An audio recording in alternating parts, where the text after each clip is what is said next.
טוב נתתי לכם, תורתי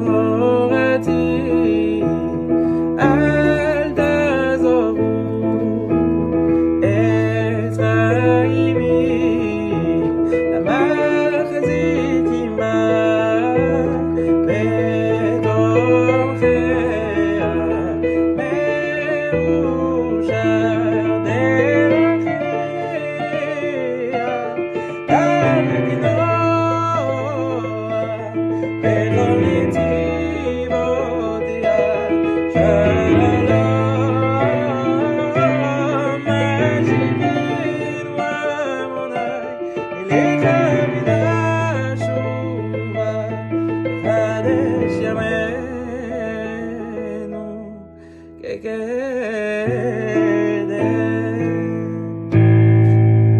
Alors cette semaine, ce n'est pas tout à fait une Zmira, mais un passage de la Tefila que je vous propose. Le samedi matin, après avoir achevé la lecture de la Torah, on raccompagne le Sefer Torah jusqu'au Echal HaKodesh, son armoire, et juste avant de refermer les portes, on entonne ce magnifique texte qui nous dit qu'il est Kartov Natati Lachem, car ce précieux présent que je vous lègue, Torati Alta Azovu, ma Torah ne l'abandonnez pas, comme pour nous faire prendre conscience avant de refermer les portes, que la Torah n'est pas un rouleau de parchemin qu'on enferme dans une armoire, un livre qu'on délaisserait dans une bibliothèque. La Torah est un feu vivant qui doit vivre et illuminer le cœur de chacun et chacune d'entre nous. Et ce texte est accompagné par cette incroyable mélodie, rédigée en 1975 par un compositeur aussi discret que talentueux, Tantrum Pontroy, et dont on ne sait que très peu de choses sur sa vie. Personnellement, cette mélodie évoque chez moi un rugissement, le rugissement mélancolique de toutes ces communautés traditionnelles ashkénazes, implantées dans les différentes régions et provinces de France, qui continuent encore et toujours de résister à l'érosion des générations qui se succèdent, se renouvellent et délaissent parfois trop vite pour les grandes villes l'héritage lumineux et signifiant de leurs parents et grands-parents. C'est l'occasion pour moi de rendre hommage à la communauté juive de Vichy, de laquelle est issu mon grand-père paternel, mais également celle que j'ai eu la chance de fréquenter dans la région du Grand Est, la communauté juive de Nancy, celle de Metz, sans oublier celle de Thionville et de Lunéville. Et puisque je parlais d'un rugissement, je souhaitais évoquer celui du lion, le rugissement du lion, qui en hébreu se dit